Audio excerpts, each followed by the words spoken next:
আদেশে জুলাই এই সনদটাতে বাস্তবায়ন করার জন্য রাষ্ট্রপতি একটা আদেশ জারি করেছেন। আর রাষ্ট্রপতি যে আদেশটা জারি করেছেন ক্ষমতা পেয়েছেন কোথায়? অভ্যুত্থান থেকে, কোনো ব্যক্তি থেকে না, কোনো সরকার থেকে না, মাস আপসার্চ থেকে। এর পরিপ্রেক্ষিতে তিনি আদেশ জারি করলেন। এই আদেশে বলা আছে 8-এ যে যারা সংসদ সদস্য নির্বাচিত হবেন তারা একই দিনে সংবিধান সংস্কার সভার শপথ গ্রহণ করবেন। এবং কে শপথ পড়াবে? শপথ পড়াবে সংসদ সদস্যদেরকে যিনি শপথ পড়ান, সংবিধান সংস্কার সভার সদস্যদেরকেও একই ব্যক্তি শপথ পড়াবেন। এবং সার্বিকভাবে এই সব বিষয়গুলো উঠে আসবে আমাদের আজকের আয়োজনে। স্বাগত জানাচ্ছি ZSRM presents meet the people এই আয়োজনের সঞ্চালক হিসেবে আপনাদের সাথে রয়েছি আমি রহমান রাশেদ। অত্যন্ত আনন্দের সাথে জানাতে চাই আজকে স্টুডিওতে আমরা দুজন সম্মানিত অতিথিকে আমন্ত্রণ জানিয়েছি এবং তারা উপস্থিত হয়েছেন। আমার হাতের বাম পাশে রয়েছেন অ্যাডভোকেট শিশির মনি, তিনি সুপ্রিম কোর্টের আইনজীবী, স্বাগত জানাচ্ছি, অনেক ধন্যবাদ। এবং আমার হাতের ডান পাশে রয়েছেন বিএনপি ভাইস চেয়ারম্যান জনাব আসাদুজ্জামান রিপন, আপনাকেও স্বাগত জানাচ্ছি, অনেক ধন্যবাদ। এবং একই সাথে দর্শকদের জানিয়ে রাখি যে আমাদের এই স্টুডিওতে সামনে তরুণ ভোটার রয়েছে যারা কিছুদিন আগেই অনুষ্ঠিত যে নির্বাচন, সেই নির্বাচনে প্রথমবারের মতো ভোটাধিকার প্রয়োগ করেছেন এবং একই সাথে মতামত দিয়ে জানিয়ে দিয়েছেন যে কোন রাজনৈতিক দলের উপরে তারা আস্থা রাখতে চান এবং তাদের কাছে বা নতুন সরকারের কাছেই বা কি প্রত্যাশা রয়েছে তাদের কাছে। আমি আলোচনায় চলে যেতে চাই। জনাব ডক্টর আসাদুজ্জামান রিপন, আপনার কাছে শুরুতে যাই। হ্যাঁ, আয়োজনের শুরুতে সংবিধান সংস্কার পরিষদ, সেখানে গতকালকে যখন আমরা দেখেছি যে শপথ অনুষ্ঠানে সবাই একে একে শপথ নিয়েছেন, কিন্তু সংবিধান সংস্কার পরিষদের যখন শপথ এসেছে তখন এক এক করে বিএনপি বিরত থেকেছে বা যারা প্রার্থী ছিলেন, বিশেষ করে যারা নতুন করে সংসদে জায়গা করে নিয়েছেন তারা বিরত থেকেছেন। এই ব্যাপারে আমরা দেখেছি যে এনসিপির মুখপাত্র আসিফ মাহমুদ সজীব ভুঁইয়া তিনি বলেছেন যে গণভোটে জনরায়ের সাথে প্রতারণা করেছে বিএনপি। স্থায়ী কমিটির সদস্য সালাউদ্দিন আহমদ কালকে এটা নিয়ে ব্যাখ্যাও করেছেন যে কেন বিএনপি বিরত থেকেছে। আপনার প্রতিক্রিয়া নিয়ে আয়োজন শুরু করতে চাই। ধন্যবাদ আপনাকে। বিষয়টা হচ্ছে এটার যদি খুব বাধ্যবাধকতা থাকে, আমি আইনের লোক নই, আইনের মানুষ উনি, তো এটার যদি বাধ্যবাধকতা থাকে গণভোটের পরিপ্রেক্ষিতে, তারপর এখন যে জাতীয় সংসদ নির্বাচন হয়ে গেল সেই নির্বাচনে আরেকটি শপথ, আপনার সংবিধান সংস্কারের জন্য আরেকটি শপথ করার বাধ্যবাধকতা থেকে থাকে, সেটা তো আসলে এড়িয়ে যাওয়ার কোনো সুযোগ নেই। তো আমি ক্ষুদ্র জ্ঞানী যেটা মনে করি, আসলে দেশে আইন তৈরি করার সর্বোচ্চ ফোরামই তো পার্লামেন্ট। সেটা মানে সেটা ওটার কাজটা কি আসলে? মানে জাতীয় সংসদে তো সংবিধানের মানে নতুন আইন তৈরি হবে, নতুন কোনো আইন যদি সাংঘর্ষিক হয় সেটা বাতিল হবে, যাবতীয় আইন সংক্রান্ত যাবতীয় কাজগুলো করার কথাই তো মানে পার্লামেন্টে। তো সেটাকে আলাদা করে কেন সংবিধান সংস্কার পরিষদ হিসেবে বিবেচনায় নেওয়া হলো, অথবা কেন এটা ভোটের প্রশ্ন আসলে ব্যাপারে আমি খুব ডিটেল জানি না। তো আমি একদম মানে সাদামাটা যেটা বুঝি, যেই হাউসটি অর্থাৎ আমাদের সংসদ কক্ষ, সেখানে যারা নির্বাচিত হন, মেম্বার যারা হন, তাদের দায়িত্ব তো আইন প্রণয়ন করে। মানে তাদেরকে তো আমরা ল মেকার বলতে পছন্দ করি, যদিও many of them they don't make laws, তারা আইন প্রণয়ন করেন না। তারা ইতিপূর্বে আমরা দেখেছি তারা হা জয়যুক্ত করেন অথবা বিরোধিতা করেন। তাই তো আমাদের দেশের সংসদে কটা আইন তৈরি হয়েছে, ওই সচিবালয়ে আইন তৈরি হয়, ওখানে একটা ল মিনিস্ট্রি, একটা ড্রাফটিং উইং আছে, তারা আইন টাইন তৈরি করে, পার্লামেন্টে আসে, তারপরে শাসক দল মানে মেজরিটি পার্টি তারা সেটা যে খুব গো থ্রো করেন সেটা আমার মনে হয়নি। এখন তো নতুন সরকার আজকে কেবল আসলো, সংসদ অধিবেশন এখন শুরু হয়নি, আমি বিগত সময়ের কথা বলছি। তারপরে তাদের হুইপরা সাধারণত বলে দেয় এটাকে সমর্থন করা যাবে, তো তারা সব হাত তোলে, এবং এটাকে সমর্থন করা যাবে না তারা না বলে। কেন হ্যাঁ কেন না, কেন হ্যাঁ কেন না, এই ব্যাপারেও আমার মনে হয় না তাদের খুব সম্যক উপলব্ধি, সম্যক ধারণা বা জ্ঞান নিয়ে তারা সংসদে অনেকেই গিয়েছেন কিনা এই ব্যাপারে আমার যথেষ্ট সন্দেহ এবং সংশয় আছে। কিন্তু এই নির্বাচনের আগে গণভোটে হ্যাঁ জয়যুক্ত হলে কিভাবে জুলাই সনদ বাস্তবায়ন হবে সেগুলো নিয়েও আলোচনা ছিল এটা খুব- নির্বাচনের আগে। আমার কাছে যেটা আচ্ছা, মনে হয়- আমি এই পর্যায়ে একটু জনাব শিশির মনিরের কাছ থেকে একটু মতামত নিয়ে আসি। জনাব শিশির মনির, জুলাই সনদ কিভাবে বাস্তবায়ন হবে, গণভোটে হ্যাঁ কি না ভোট দিতে হবে, সেগুলো নিয়ে রাজনৈতিক দলগুলো তারাও প্রচার চালিয়েছেন যখন আমরা দেখেছি। আপনি কি মনে করেন যে সেটা কিভাবে বাস্তবায়ন হবে, অর্থাৎ জুলাই সনদ বাস্তবায়নের যে পদ্ধতিগত বিষয়গুলো সেগুলোতে সংস্কারের একটা বড় ঘাটতি থেকে গেছে? হ্যাঁ, এটাতে গতকালকে যা দেখলাম তত ফ্রাস্ট্রেটিং। বিএনপি এরকম করে হঠকারী সিদ্ধান্ত নিবে তা আমি স্বপ্নেও ভাবিনি এবং ভাবনার কথাও নয়। কারণ জুলাই সনদ বাস্তবায়ন আদেশে স্পষ্ট করে বলে দেওয়া হচ্ছে, যেহেতু 2024 সালের জুলাই আগস্টে সংঘটিত ছাত্র জনতার সফল গণ অভ্যুত্থানের মাধ্যমে প্রকাশিত জনগণের সার্বভৌম ক্ষমতা ও অভিপ্রায়ের ভিত্তিতে অন্তর্বর্তী সরকারের পরামর্শক্রমে রাষ্ট্রপতি এই আদেশ জারি করেন। তাহলে এই আদেশে জুলাই এই সনদটাতে বাস্তবায়ন করার জন্য রাষ্ট্রপতি একটা আদেশ জারি করেছেন। আর রাষ্ট্রপতি যে আদেশটা জারি করেছেন ক্ষমতা পেয়েছেন কোথায়? অভ্যুত্থান থেকে, কোনো ব্যক্তি থেকে না, কোনো সরকার থেকে না, মাস আপসার্চ থেকে। এর পরিপ্রেক্ষিতে তিনি আদেশ জারি করলেন। এই আদেশে বলা আছে 8-এ যে যারা সংসদ সদস্য নির্বাচিত হবেন তারা একই দিনে সংবিধান সংস্কার সভার শপথ গ্রহণ করবেন। এবং কে শপথ পড়াবে? শপথ পড়াবে সংসদ সদস্যদেরকে যিনি শপথ পড়ান, সংবিধান সংস্কার সভার সদস্যদেরকেও একই ব্যক্তি শপথ পড়াবেন। দেখেন গতকালকে সালাউদ্দিন সাহেব বলেছেন যে কে পড়াবে, নাই, এটা এখানে নাই, কোথায় নাই, 8 পড়েন নাই। তিনি তো এটা উল্লেখ করেছেন যে সংবিধানে থাকতে হবে, প্রথমে আগে সংবিধানে গৃহীত হতে হবে। তো সংবিধানে 2026 সালের 12ই ফেব্রুয়ারি নির্বাচন হবে, এটা সংবিধানে ছিল? সংবিধানে গণ অভ্যুত্থান ছিল? সংবিধানে এত লোক মারা যাওয়ার পরে সরকার পালিয়ে যাবে, এটা ছিল? সংবিধানে প্রধান বিচারপতি পালিয়ে যাবে, এটা ছিল? সংবিধানে বাইতুল মুকাররমের খতিব পালিয়ে যাবে, এটা ছিল? তাহলে এসব কিছু মেনে নিয়েছেন।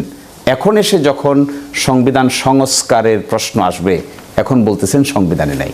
জনশিশুমূল ঐকমত্যের জায়গায় তো দলগুলো সবাই যে একমত হয়েছিল সেটাও না, নোট অফ ডিসেন্টের কথা বারবার উঠে আসে এই আলোচনায়। প্রশ্নটা নোট অফ ডিসেন্টের না, প্রশ্নটা হলো যেগুলো একমত হয়েছেন সেগুলো কি করবেন? বাদ দেন আপনার note of dissent. Note of dissent নিয়ে আমরা ডাইনে বামে রেখে দিলাম। একমত যেগুলো হয়েছে সেগুলোর বাস্তবায়নের তরিকাও তো সংবিধান সংস্কার সভা। তো সংবিধান সংস্কার সভায় শপথ নিতে হচ্ছে কেন? একটা বড় প্রশ্ন। নর্মালি আমরা দেখেছি বাংলাদেশের সংবিধান পার্লামেন্টে 2/3 মেজরিটিতে যে কয়বার সংশোধন হয়েছে এগুলো সব সময় পরবর্তীতে সুপ্রিম কোর্টে চ্যালেঞ্জ হয়ে অসাংবিধানিক ঘোষণা হয়ে গেছে। 5th অ্যামেন্ডমেন্ট অসাংবিধানিক হয়ে গেছে, 13th অ্যামেন্ডমেন্ট অসাংবিধানিক হয়ে গেছে, 8th অ্যামেন্ডমেন্ট অসাংবিধানিক হয়ে গেছে, তারপরে 16th অ্যামেন্ডমেন্ট অসাংবিধানিক হয়ে গেছে। ওগুলো কি পার্লামেন্টে পাশ করে নাই? অবশ্যই করেছে।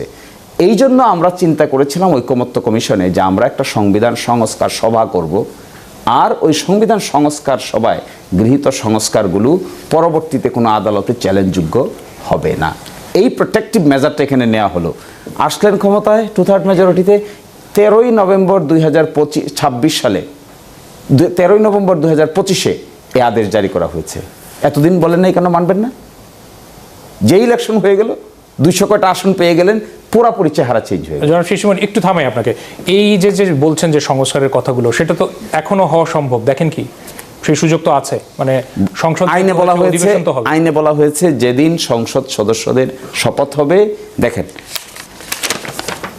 আইন অমান্যকারীরা এরকমই হয়, উদ্ধত বঙ্গের লোকেরা এরকম হয়। সংসদ সদস্য হিসেবে শপথ গ্রহণের পর একই শপথ অনুষ্ঠানে এই আদেশের সংবিধান সংস্কার সবার শপথ গ্রহণ করিতে হইবে। এর পাবেন, আবার বেঁকে যেতে পারবেন? একই শপথ অনুষ্ঠান আপনি আবার একটা পাবেন? একই শপথ গতকালকে পড়ে গেছে, তাহলে তো টাইম মেশিন আবিষ্কার করতে হবে। আসাদুজ্জামান রিপনের যে বক্তব্য ছিল যে এটা সংসদ অধিবেশন বসলে সেখানে আলোচনা সাপেক্ষে নতুন করে তো এই আলোচনার দ্বার উন্মোচন হতে পারে, বা পরবর্তীতে সংস্কারের ব্যাপারে যে রোড ম্যাপ বা যে পদ্ধতিগত সেগুলো নিয়ে আলোচনা হতে পারে। সেই সুযোগ কি দেখেন? করতে পারেন, জি। কিন্তু আপনি যে আইনটা মানলেন না প্রথম দিনই, কেন এই ছক্কা পেটাতে গেলেন? কেন হাম্বল হলেন না? যদি নাও নিতেন তাহলে অপরাপর রাজনৈতিক দলের সঙ্গে 2 দিন আগে আলোচনা করতেন, আলোচনা করে বলতেন যে এই জিনিসটা আপনারাও নিয়েন না, আমরাও নিব না, let is be discussed in the parliament, and the next session let it be amended in accordance with our consensus. That could have been the better solution. না করে একটা হটকারী অহংকার দেখালেন। সে অহংকারটা কি? 200 কতটা সিট পেয়ে গেছি, আমরা নিব না বলে দিলাম, বাকিরা তো মিয়া বিবি রাজি তো কেয়া করে কাজী, তাই হবে। আচ্ছা, এই পর্যায়ে আমাদের যারা সামনে অতিথি রয়েছেন বা দর্শক রয়েছেন তাদের কাছ থেকে কয়েকটা প্রশ্ন নিতে চাই আমরা। নাম পরিচয় প্রশ্নটি করবেন সংক্ষেপে। আসসালামু আলাইকুম, আমি তাজরিয়ান মাহমুদ, পড়াশোনা করছি আহসানুল্লাহ বিজ্ঞান ও প্রযুক্তি বিশ্ববিদ্যালয়ে। আমার প্রশ্ন হচ্ছে রিপন স্যারের কাছে। আজকে যে আলোচনার বিষয় শিশির মনির স্যার বললেন যে সালাউদ্দিন আহমেদ বলেছেন যে সংবিধান সংস্কার পরিষদটি হচ্ছে আমাদের সংবিধানে নেই, আগে গৃহীত হতে হবে। সো উনি যেখানে এমপি হিসেবে দাঁড়ানো হিসেবে বক্তব্যটা দিলেন, তিনিও কিন্তু সংবিধান যে এমপি না, তাহলে ওনার বক্তব্যটা কি ভিত্তিহীন হলো না? আর পাশাপাশি হচ্ছে আমরা দেখতে পাচ্ছি বিএনপি ক্ষমতায় আসার পরপরই আওয়ামী লীগের অফিসগুলো তালা খোলা শুরু হয়ে গেছে। এর মাধ্যমে কি বিএনপি আওয়ামী লীগের বাংলাদেশে আবার ফিরে আসার কি সূচনা করলো? আর শিশির মনির স্যারের কাছে জানতে চাচ্ছি, আপনার দল বাংলাদেশ জামাত ইসলামী কি মাঠ পর্যায়ে রাজনীতি করতে কিছুটা পিছিয়ে গেল কিনা? ধন্যবাদ। একটু সংক্ষেপে উত্তরগুলো নিতে চাই। ধন্যবাদ আপনাকে। আপনি যেটা বলেছেন, তিনি সংসদ সদস্য হিসেবে তিনি যে শপথটা নিয়েছেন, তার শপথ নেওয়াটা আপনারই হবে কেন, কি বলে মানে আইনি ভিত্তিতে থাকবে না কেন? কারণ তিনি দাবি করেছেন যে সংবিধান সংস্কার পরিষদটি আগে সংবিধানে গৃহীত হতে হবে। বর্তমান বাংলাদেশের ত্রয়োদশ জাতীয় সংসদ নির্বাচন কিন্তু সংবিধান অনুসারে হয়নি।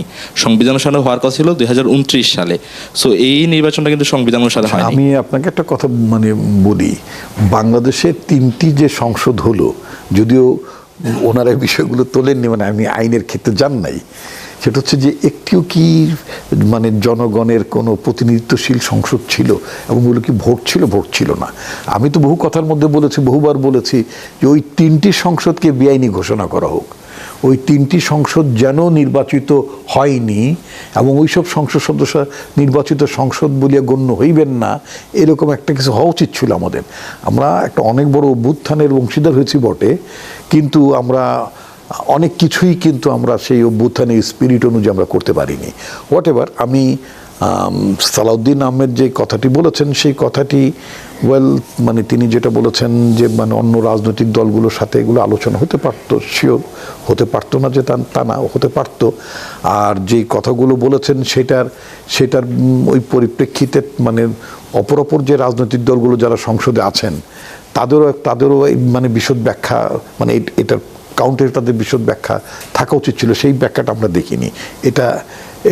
এটাও কিন্তু ঠিক। কিন্তু আমি যে কথাটা আরেকটি প্রশ্ন বলতে চাই, এটার এই যে বিএনপি সংসদ সংবিধান সংস্কার পরিষদে শপথ না নেওয়ার কারণে আমরা ইনিশিয়ালি শুনলাম যে Jamaat Islami, NCP and other parties, ওই 11 দলীয় জোটের তারা শপথ নেবেন না বলে তারা ডিসিশন নিয়েছিলেন।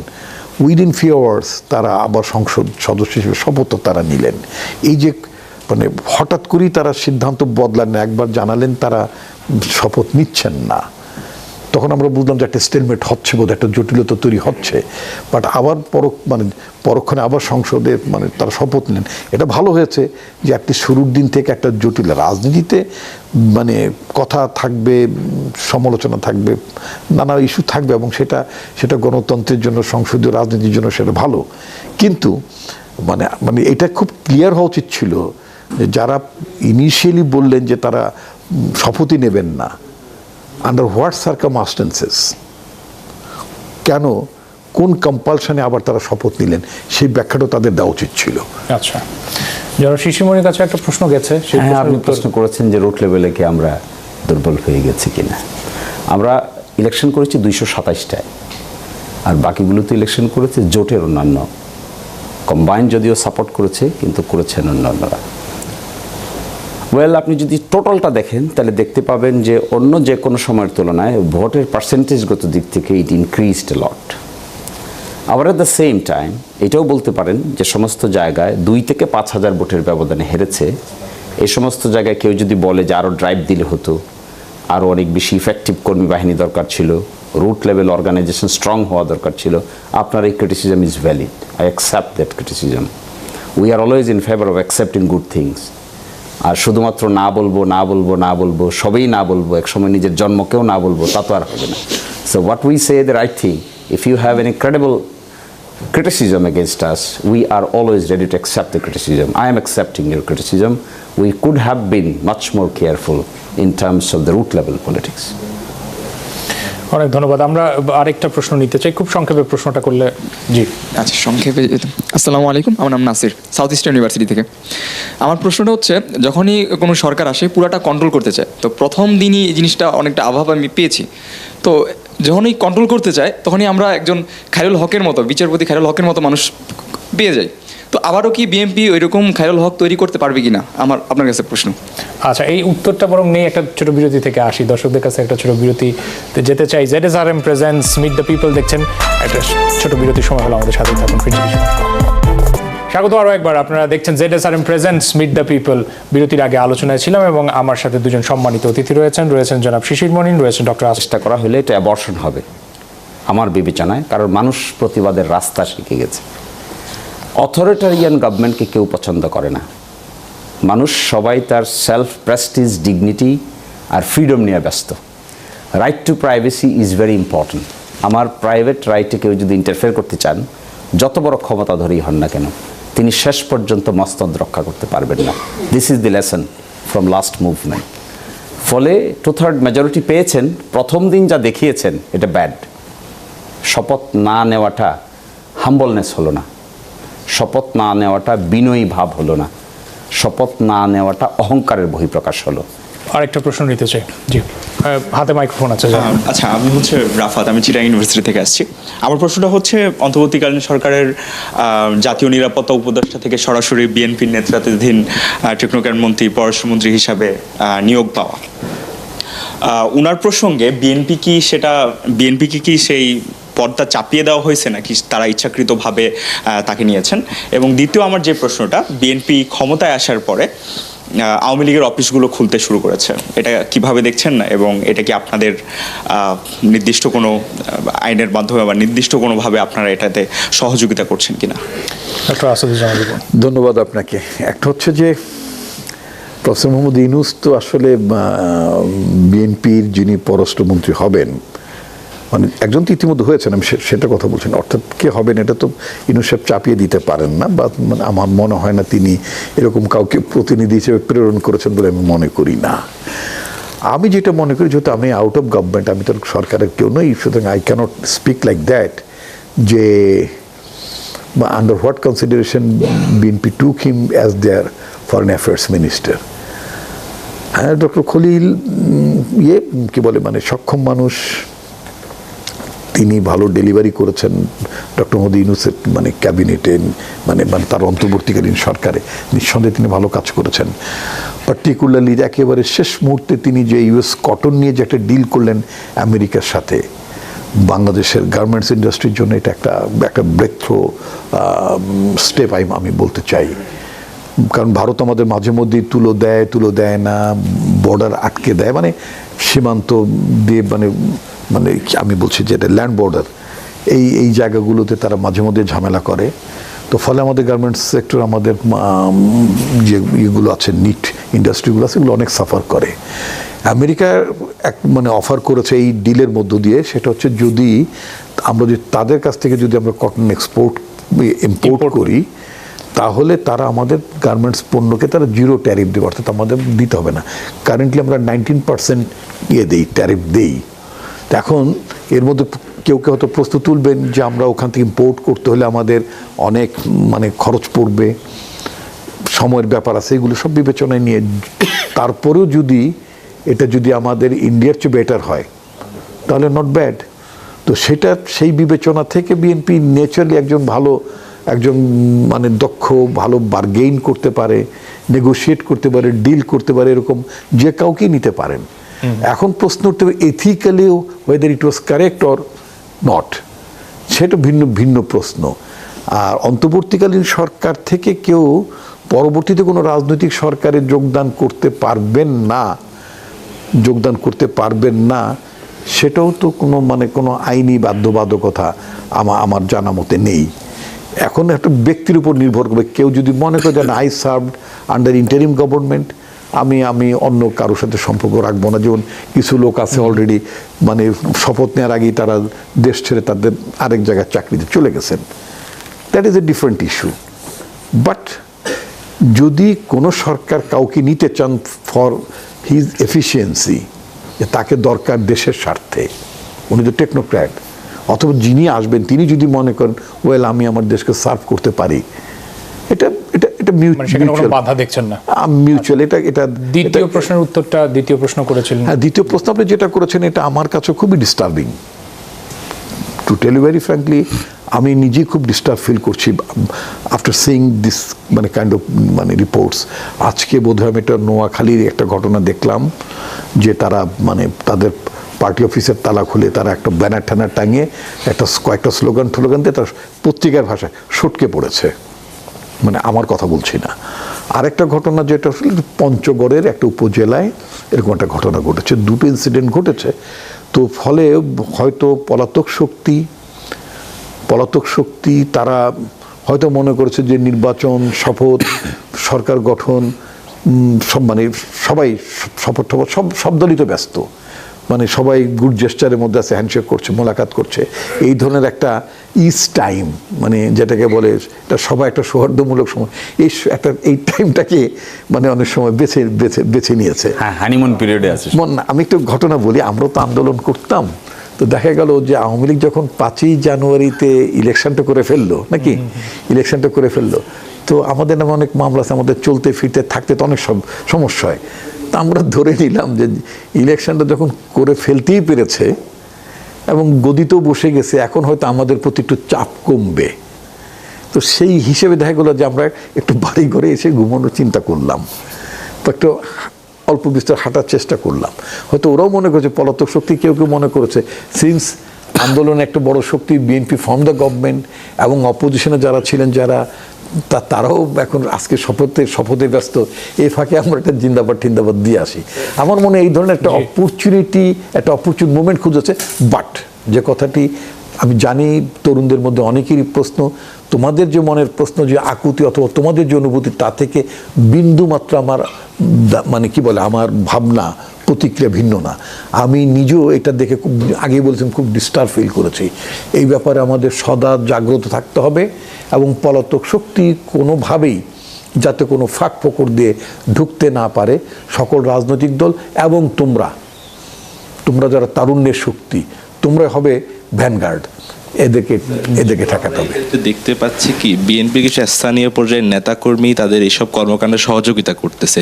এক্ষেত্রে কি বিএনপির হাইকমান্ডের সাথে তাদের স্থানীয় নেতাকর্মীর সাথে সম্পর্ক নাই, কিংবা হাইকমান্ডের কোনো নির্দেশনা কি তারা শুনছেন না, এমন কি কোনো কিছু? না, শোনার ব্যাপার না। বিষয়টা হচ্ছে কি, আমি যেটা বলি টু টেল ভেরি ফ্র্যাঙ্কলি, এই মানে আমি একটু শেষে একটু আলাপ করি।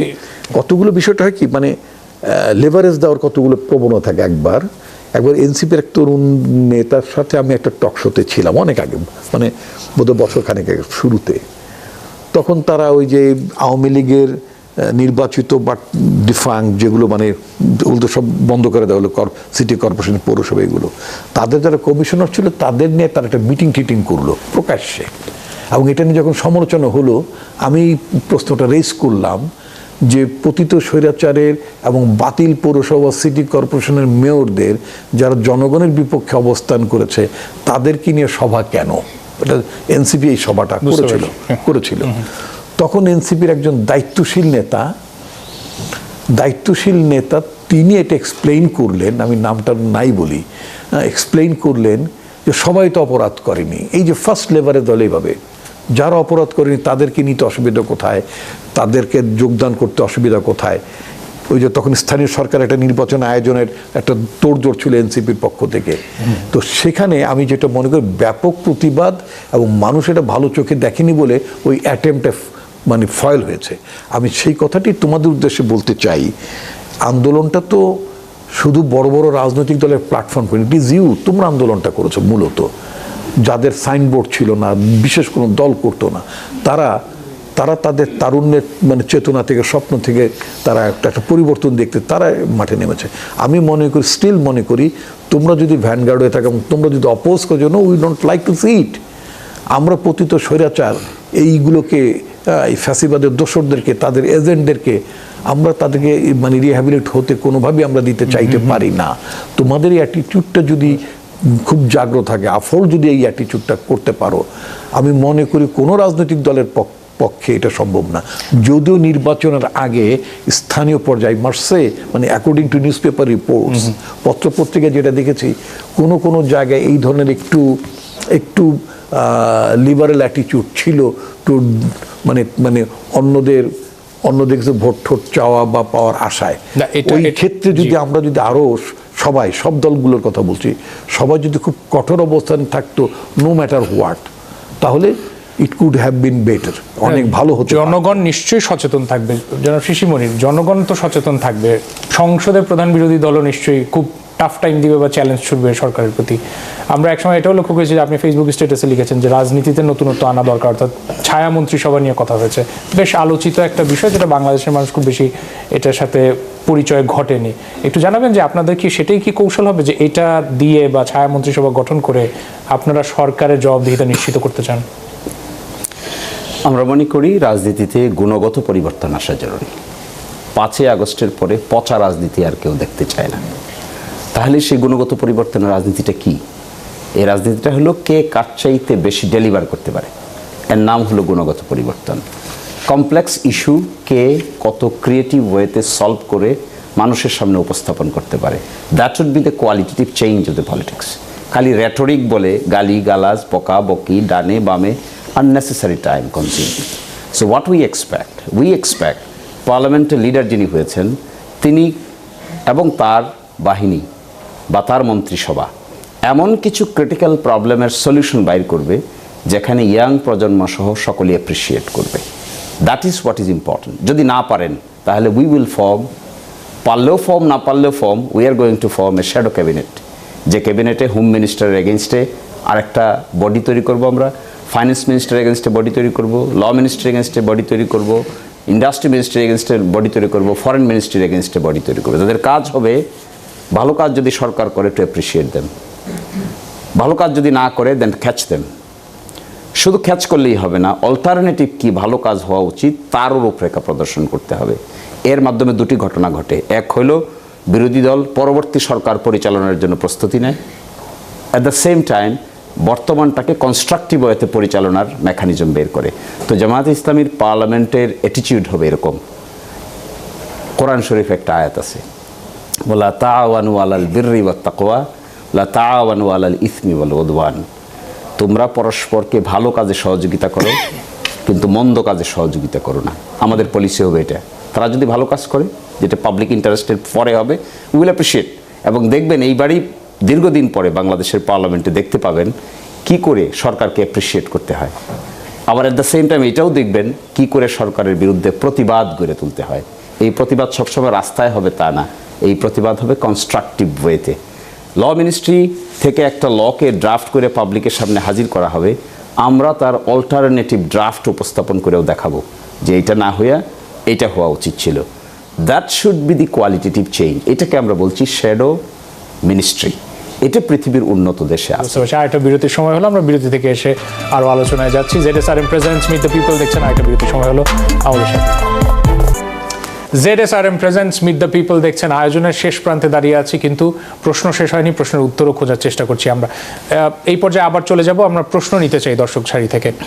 জি, আসসালামু আলাইকুম, আমি মাহিনা আলম আম্মান, পড়াশোনা করছি সাউথ ইস্ট ইউনিভার্সিটিতে। আমার দুজন স্যারের কাছে প্রশ্ন যে প্রতিটি সরকারই বেকারত্ব সমস্যার কথা বলে কিন্তু সমাধান করতে পারে না, এর পেছনে কি রাজনৈতিক ইচ্ছাশক্তির অভাব নাকি অর্থনৈতিক অবকাঠামোর এমন যে লাখ লাখ বেকার সৃষ্টি হচ্ছে দেশে? এবং আরেকটি প্রশ্ন খায়রুল স্যারের কাছে, যেটা হচ্ছে যে বিএনপি তো ফ্যামিলি কার্ডের কথা বলেছে, এটা কি আসলে আওয়ামী লীগে কিন্তু হচ্ছে টিসিবি কার্ড দিত, আসলে আমি আমার এলাকাতে দেখেছি টিসিবি কার্ড দেওয়া হতো। সো বিষয়টা কি এমন হবে যে টিসিবি কার্ড দিচ্ছে, টিসিবি কার্ডটা কি অল্টারনেটিভ কি তারা ফ্যামিলি কার্ড হিসেবে উপস্থাপন করছে মানুষের কাছে? আসাদুজ্জামান রিপন। না, বিষয়টা টিসিবিতে ঢাকাতে এমনি লাইনের দাঁড়িয়ে অনেকেই পেতে পারতো। এটা ঠিক টিসিবির কোনো আলাদা সে ধরনের কোনো কার্ড গ্রামে গঞ্জে বিভিন্ন জায়গায় ছিল না, কার্ড ছিল না। না না, ঢাকাতে যে কেউ দাঁড়িয়েই মানে এরকম পণ্য নিতে পারতো। আমরা যেটা করতে চাই সেটা হচ্ছে অ্যাবসলিউটলি যারা নারী গ্রামে, যারা একটু দুস্থ, যাদের বাইং ক্যাপাসিটি কম, যাদের মানে প্রকৃতপক্ষেই যাদের খুব মানে অভাব দারিদ্রতার মধ্যে আছেন, তারা যাতে খুব কম মূল্যে, একটা নির্দিষ্ট কম মূল্যে যাতে তারা তাদের কমোডিটিস সংসার চালানোর জন্য যে জিনিসগুলো দরকার সেগুলো যাতে তারা পেতে পারেন। ওই কার্ডটার মালিক হবেন একজন নারী। এটার উদ্দেশ্য হচ্ছে একটা মানে আমরা যে ওমেন এম্পাওয়ারমেন্টের কথা বলি, আমাদের তো নানা কারণেই নারীদের প্রতি সহিংসতা, কথায় কথায় বাপের বাড়ি চলে যাও, মানে নানান রকম ঝামেলা থাকে।